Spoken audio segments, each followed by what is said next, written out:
Hi, friends. I'm Scott Giles, a certified consulting hypnotist and a life coach. And welcome to Saturday at 2:30, the title I've given to these podcasts I do here on Facebook Live and YouTube every Saturday at 2:30. I always touch upon some theme related to coaching or the hypnotic arts and sciences. Today, I'm actually going to be talking about something that's a little more spiritual.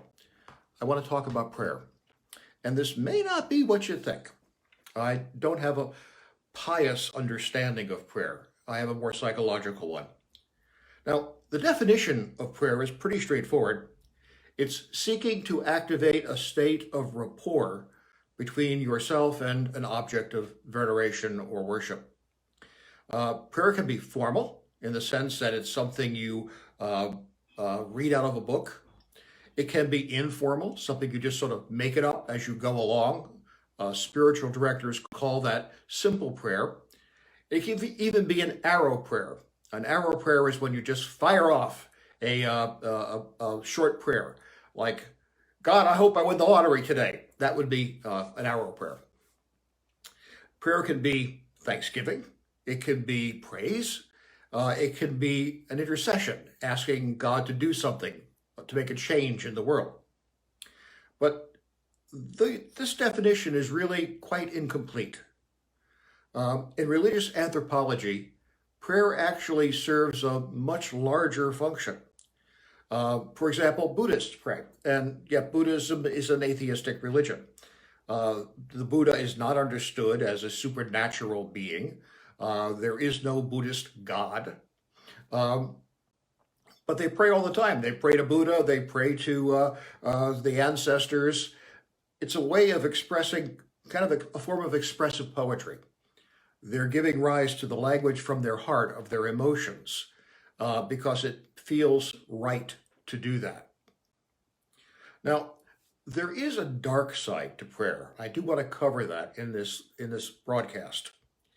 Prayer can be used as a form of interpersonal manipulation. I've actually seen some of my ministerial colleagues do this. They're in a situation in their congregation which is politically fraught. And so they specifically craft a prayer to call out the behavior of specific people in the congregation, trying to influence their behavior. That's coercive, and that's not cool. I once saw a senior colleague at a church I served who actually would try to manipulate his daughter. When his daughter wasn't doing what he wanted her to do, he would get down on his knees in front of her and put his arms in the seat of a chair and pray to God that his awful daughter would be forgiven for her sinful ways. This is using prayer as a weapon, and that is the dark side. Another one, and being a fairly liberal religious practitioner, I get this one a lot by talking to my more conservative colleagues. They'll say, I'll pray for you. And what they mean is, I'll pray for you because you're going to hell. And it's a way of kind of putting me down or dismissing what I had to say.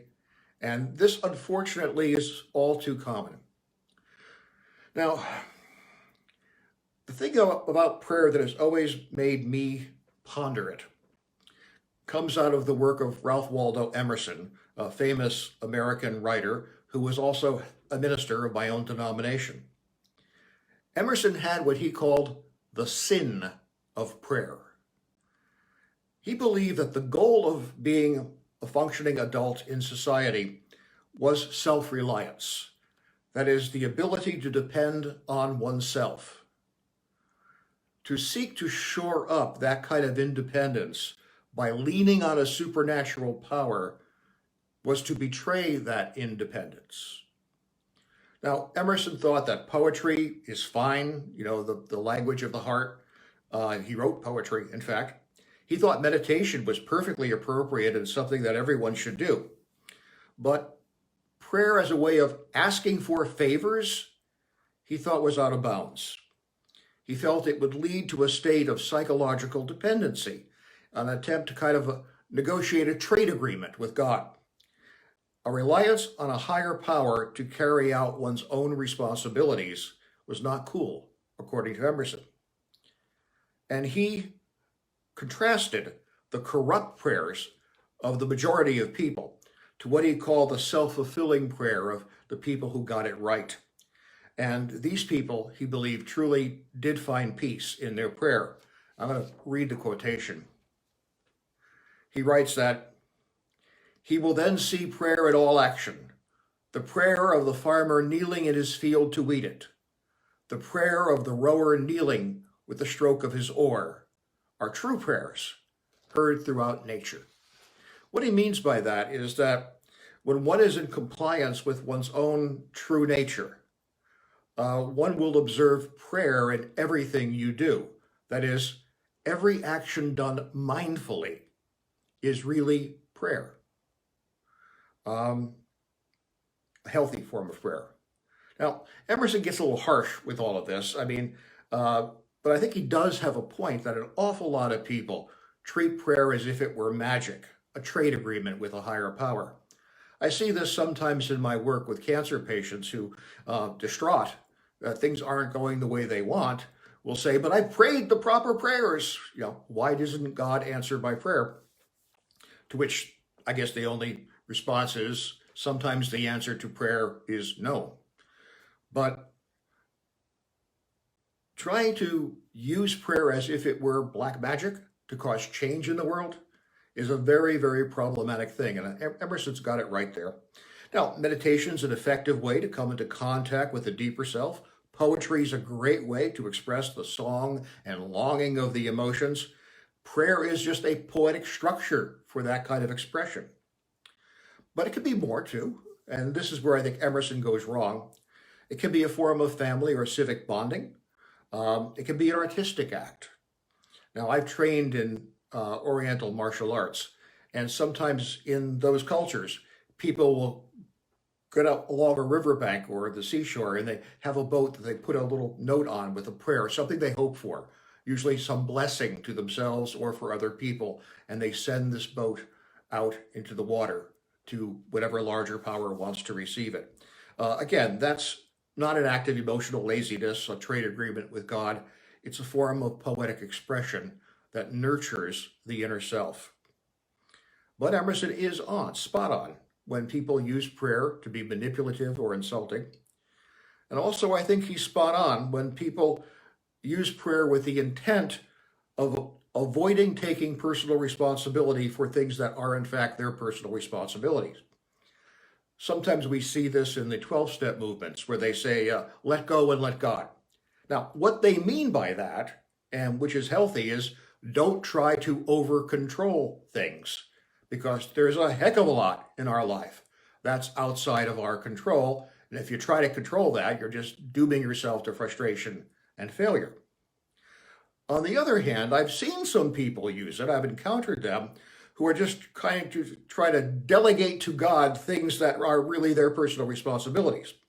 For example, I had a client who, in his office, there was a young woman who was making it very clear that she was open to having an affair with him, and he was married.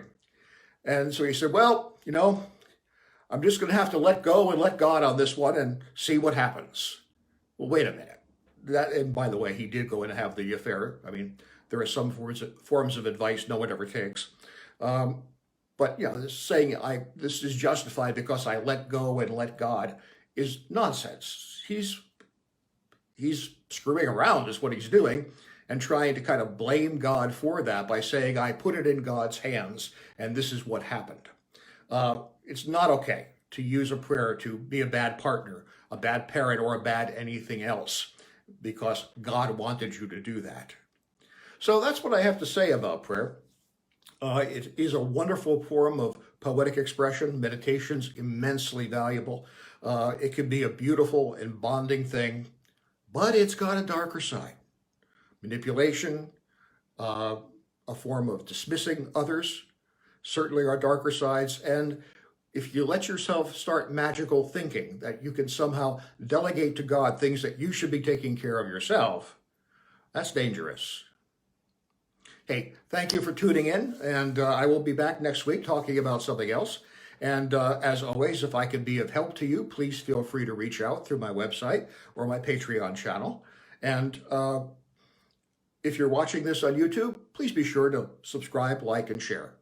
Thank you. Stay safe.